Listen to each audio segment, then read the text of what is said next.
बिस्मिल्लाहिर्रहमानिर्रहीम। सो अब हम पढ़ने लगे हैं हेपेटाइटिस। ठीक है, हेपेटाइटिस काफ़ी आसान टॉपिक है, इंशाल्लाह हम बहुत आसानी से इसे कवर कर लेंगे।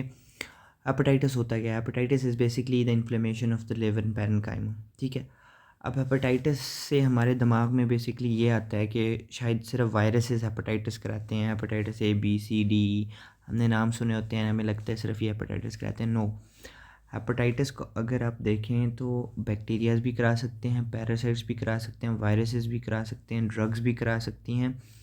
और इसके अलावा ड्रग्स में मतलब हेपेटाइटिस जो है ये सारे कॉजेज़ करा सकते हैं। ठीक है, बैक्टीरिया में कौन कौन से करा सकते हैं? Staphylococcus aureus, Salmonella typhi, Treponema pallidum. ठीक है, पैरासाइट्स में कौन सा है? Schistosoma, Entamoeba histolytica, Fasciola hepatica. ठीक है, वायरसेस में कौन करा सकता है? एक हैं जो स्पेसिफिक हेपेटोट्रोपिक वायरसेस हैं, जैसे A B C D and E.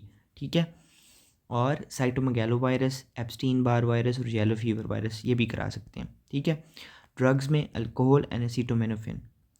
ठीक है, अब बेसिकली हेपेटाइटिस क्या है? Inflammation of the liver parenchyma है। तो मॉर्फोलॉजिकली हमें फीचर्स मिलते हैं हेपेटाइटिस को, हम डिस्कस करेंगे एंड पे। सो हम ये सिर्फ ये नहीं कह सकते कि इसका कॉज सिर्फ वायरसेस हैं, तो ये सारे कॉजेज़ हो सकते हैं। ठीक है, जो भी हेपेटिक इन्फ्लेमेशन को इंड्यूस करें। अच्छा, अब हम आ जाते हैं हेपेटाइटिस पे। अगर आप ये टेबल तैयार कर लेते हैं ना तो आपकी तकरीबन चीज़ें कवर हो जाएंगी। ठीक है, सो इस पर गौर से आपने देखना है।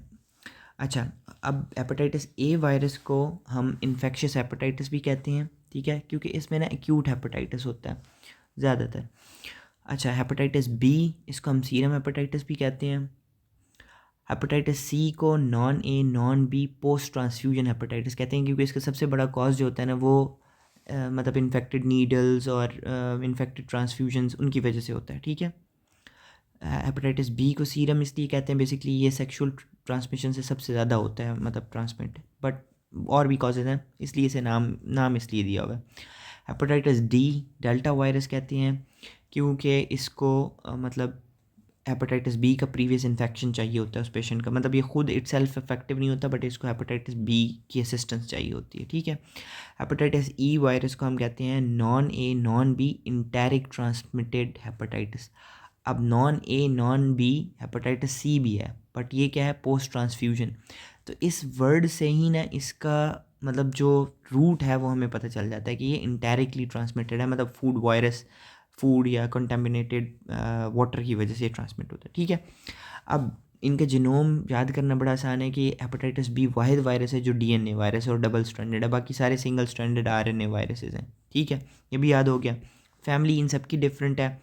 जो हेपेटाइटिस ए है वो इंटेरो वायरस है, हेपेटाइटिस बी हेपेडना वायरस से है, hepatitis C flavivirus family से है, hepatitis D delta virus family से है, और ये हैपे वायरस से है। ठीक है, ओके, सो ये हो गया फैमिली। इन्वेलप किसके अंदर होता है? ठीक है, आपने तीन ही याद करने हैं, हेपेटाइटिस बी, हेपेटाइटिस सी और हेपेटाइटिस डी। इनके पास इन्वेलप होता है और इन्वेलप पे इनकी सरफेस एंटीजन होती है। ठीक है, इस तरह नॉर्मली हेपेटाइटिस बी का अगर मैं स्ट्रक्चर ड्रॉ करूँ तो इसके पास क्या होते हैं?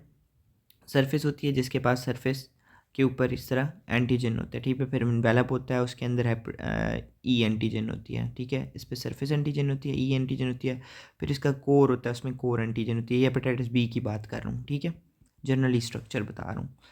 ओके, सो इन तीन के पास इन्वेलप होता है, हेपेटाइटिस बी, सी और डी के पास। अच्छा, अब अगर आप देखिए रूट को, तो रूट में ट्रांसमिशन का आपको पता चलता है कैसे होता है। तो फर्स्ट एंड लास्ट, ठीक है, ये क्या है? फीको ओरल रूट्स हैं। फीको ओरल रूट्स है ना, आप इस तरह याद कर लें, एनस और माउथ। ठीक है, फीको ओरल वर्ड से ही समझ आ रही है, फर्स्ट एंड लास्ट, तो इधर से भी फर्स्ट एंड लास्ट, ठीक है, फीको ओरल रूट से ट्रांसमिट होते हैं। ओके, बाकी जो है उनके अंदर ब्लड ट्रांसफ्यूजन, सेक्सुअल और वर्टिकल ट्रांसमिशन। आपको पता है वर्टिकल ट्रांसमिशन क्या होती है? कि एक इन्फेक्टेड मदर है, उसने जो बेबी को बर्थ दिया तो उसके अंदर ट्रांसफ्यूजन हो गई है, ट्रांसमिशन हो गई है। सो इसको हम कहते हैं वर्टिकल ट्रांसमिशन। अच्छा, बाकी ब्लड ट्रांसमिशन, आपकी जो ब्लड ट्रांसफ्यूजन्स होती हैं सिरिंजेस वगैरह, उससे हो सकते हैं। सेक्सुअल आपको पता है। अच्छा, इंक्यूबेशन पीरियड जो है 2 to 6 वीक है हेपेटाइटिस ए का, 2 to 26 वीक है किसका? हेपेटाइटिस बी का, 4 to 26 वीक है हेपेटाइटिस सी का, और 4 to 5 वीक है हेपेटाइटिस ई का। अब इसमें याद रखने वाली बात यह है, आपको MCQs के लिए पूछा जाता है मीन, तो 8 वीक्स है हेपेटाइटिस बी एंड 9 वीक्स है incubation period of hepatitis C. ठीक है, इंक्यूबेशन पीरियड बेसिकली क्या होता है कि जब वो बॉडी के अंदर एंटर हुआ है वायरस और उससे लेकर सिम्टम्स अपीयर होने तक का जो टाइम होता है इंक्यूबेशन पीरियड होता है। ठीक है, अब डिजीज़ तीन मतलब कैसे कॉज कर सकते हैं, या तो एक्यूट डिजीज़ होती है पेशेंट के अंदर, ठीक है, या उसके अलावा डिजीज़ जो हो सकती है वो फल्मिनेंट डिजीज़ हो सकती है, ठीक है, फ्लूमिनेंट जो भी आप वर्ड बोलें, और या क्रोनिक हो सकता है, ठीक है, क्रोनिसिटी हो सकती है पेशेंट को, या वो कैरियर स्टेट में हो सकता है। तो यही 4 बातें हम देखेंगे। एक्यूट डिजीज़ सारे के सारे कॉज करते हैं। ठीक है, एक्यूट डिजीज़ होती है कि पेशेंट को ना जनरली 2 to 6 वीक्स तक मतलब वो इन्फेक्शन होता है, और उसके बाद जनरली वो ज़्यादातर 99% लोग जो होते हैं वो रिकवर कर जाते हैं। That is in acute infection. Fulminant reaction क्या होता है कि आपके 2 to 8 वीक्स के अंदर ही बहुत ज़्यादा हेपेटिक डिस्टर्बेंसेस क्रिएट हो जाती हैं और पेशेंट जो है अक्सर उसकी डेथ हो जाती है। तो दैट इज़ मतलब एग्रेसिव डिजीज़। क्रोनिसिटी में क्या होता है कि पेशेंट को क्रोनिक इन्फेक्शन रहता है, ठीक है, और बहुत लंबा चलता है।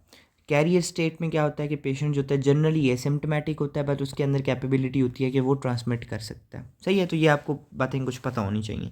सो मैंने बताया ये कि एक्यूट डिजीज़ सारे कॉज करते हैं, ABCDE सारे कॉज करेंगे। ठीक है, तो एक्यूट हेपेटाइटिस सारे कॉज करते हैं। अच्छा, उसके बाद जो सबसे ज़्यादा फ्लूमिनेंट डिजीज़ होती है वो इसके अंदर होती है हेपेटाइटिस A के अंदर, बट बाकियों में भी होती है। ठीक है, उसके बाद आपने याद रखना है कि स्पेशली जो प्रेगनेंसी के अंदर ना हेपेटाइटिस E, ये MCQs के लिए याद रखना है। तो बहुत एग्रेसिव डिजीज़ हो जाती है प्रेगनेंसी के साथ अगर हेपेटाइटिस E का इन्फेक्शन हो तो। सही है, ये आपको बात याद रखनी है MCQs के लिए। क्रोनिसिटी A और E ये 2 कॉज नहीं कराते, B, C और D, ठीक है, ये कॉज कराते हैं क्रोनिसिटी। ठीक है, तो कैरियर भी इन्हीं के ही होंगे, ऑब्वियसली बात है। ठीक है, बाकी दोनों के कैरियर नहीं होते और E के। ठीक है, तो जिनके ही क्रोनिक स्टेट होती है उन्हीं के अंदर कैंसर डेवलप होने के चांसेस होते हैं। तो ऑफ कोर्स इन्हीं तीनों के अंदर चांसेस होंगे कैंसर डेवलप होने के भी।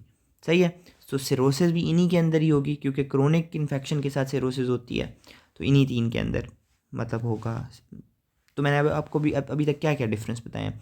बेसिकली आपको याद रखना है कि एक्यूट डिजीज़ेस सारे कराते हैं। ठीक है, अच्छा, क्रोनिक डिजीज़ेस कौन कराते हैं, क्रोनिक, कैरियर, ठीक है, और किन के अंदर कार्सिनोमा के चांसेस होते हैं। तो ये सिर्फ हैं B, C और D। A और E जो हैं वो सिर्फ एक्यूट डिजीज़ करा सकते हैं, उनके अंदर कोई क्रोनिसिटी के चांस नहीं होता, उनके अंदर कैरियर स्टेट का कोई चांस नहीं होता, और ना ही वो कैंसर कॉज कराते हैं। ठीक है, तो होपफुली आपको ये बात क्लियर हो गई होगी। अच्छा, आपने डायग्नोसिस कैसे कराना होता है। ठीक है, थेरेपी और ये प्रोफाइलैक्सिस को छोड़ें, डायग्नोसिस आपने डिटेक्ट करना होता है IgM एंटीबॉडीज़ को। ठीक है, IgM antibodies basically acute infection को ही तो डिनोट करती हैं। ठीक है, सो IgM एंटीबॉडीज़ हेपेटाइटिस A के अंदर, IgM एंटीबॉडीज़ हेपेटाइटिस E के अंदर। बाकी जितनी डिजीज़ेज़ हैं उनके अंदर आपने सरफेस एंटीजन को ढूंढना होता है। ठीक है, एंटीबॉडीज़ को, सॉरी, क्योंकि जब भी सरफेस एंटीबॉडीज़ होती है ना, सरफेस एंटीबॉडीज़ होती है ना वो सबसे एंड पे होती है। मैं आगे आपको डिटेल में ये सारा बताता हूँ। सरफेस एंटीबॉडीज़ जब बन जाती हैं ना तो इसका मतलब होता है कि बंदे के अंदर रिकवरी हो गई है। ठीक है, वैसे आप डिटेक्ट कैसे करते हैं, जनरली आप PCR ऑर्डर करते हैं, उसके ऊपर आप क्या देखते हैं कि या तो उसकी एंटीजन्स देख लेते हैं या उसके अगेंस्ट एंटीबॉडीज़ देख लेते हैं। अगर वो प्रेजेंट हो तो आपको पता चल जाता है इन्फेक्शन है। सही है, वो मैं आपको बताऊंगा कि एक्यूट इन्फेक्शन को आपने कैसे डिटेक्ट करना है, क्रोनिक इन्फेक्शन को आपने कैसे डिटेक्ट करना है, और फिर उनके अंदर इन्फेक्टिविटी कितनी है वो कैसे डिटेक्ट करनी है। विंडो पीरियड के अंदर आपने क्या देखना है, विंडो पीरियड क्या होता है, वो आपने सारा कुछ मैं आपको बताऊँगा। अब सबसे पहले चलते हैं हेपेटाइटिस A वायरस के अंदर। जनरली मैंने आपको बताया कि यूजुअली बिनाइन होता है, सेल्फ लिमिटिंग होता है, क्रोनिसिटी नहीं होती, कैरियर स्टेट नहीं होती, कैंसर स्टेट मतलब कैंसर के चांसेस इसमें डेवलप होने के चांसेस नहीं होते। ठीक है, तो आपने देखना है क्या है, आपने जब लैब टेस्ट कराने हैं तो आपने 2 ही चीज़ें देखनी है। IgM आपको क्या बताएगी, अगर एंटीबॉडी प्रेजेंट है तो एक्यूट इन्फेक्शन है। IgG अगर प्रेजेंट है तो वो आपको बता देगी कि क्या है, क्रोनिक इन्फेक्शन है। सिंपल। ठीक है, सबसे पहले क्या होगा, 2 to 6 वीक पे आपके पास आ जाएंगे सिम्टम्स, जॉन्डिस, ठीक है, जो एक्यूट सिम्टम्स होते हैं, AST LT रेज्ड होंगे। सही है, उसके बाद आप देखेंगे कि पहले IgM बनेगी और उसके बाद IgG आ जाएगी। ठीक है, तो ये आपका डायग्नोसिस हो जाएगा। सबसे इम्पॉर्टेंट है हेपेटाइटिस बी। हेपेटाइटिस बी को हम इंशाल्लाह नेक्स्ट वीडियो में